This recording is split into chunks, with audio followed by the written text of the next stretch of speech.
So 2 என்ஜினுமே வந்து 398cc engine தான். இன்னொரு காமனான விஷயம் எதுனா, போர் அண்ட் ஸ்ட்ரோக்கும் பார்த்தீங்கன்னா 2 என்ஜின்லேயும் ஒன்று தான். ஒரு பிராண்ட் இருந்துச்சுன்னா அவங்க கொலாபரேட்டிவ் பார்ட்னர்ஷிப்பில் இருக்கிற பிராண்ட் கூட டிசைன் பேட்டர்ன்ஸ், அப்புறம் இவங்க கற்றுக்கிட்ட இன்ஜினியரிங் எக்ஸ்பர்டீஸ் இவங்களோடது வந்து கண்டிப்பாக ஷேர் பண்ணுவாங்க. இன் திஸ் கேஸ் அந்த மாதிரி தான் நடந்திருக்கு.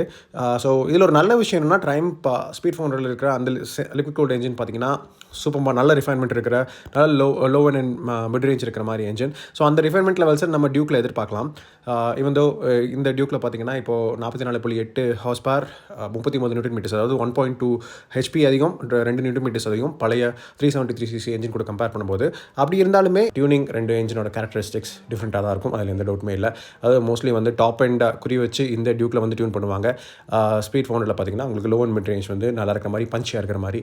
அதனால தான் அது வந்து டியூக்கை விட குவிக்கராக இருக்கும் லோ அண்ட் மிட் ரேஞ்சில். பட் டாப் எண்டில் டாப் ஸ்பீட் அந்த மாதிரி நம்ம கன்சிடர் பண்ணும்போது Duke will be obviously faster. இந்த வண்டியில் புது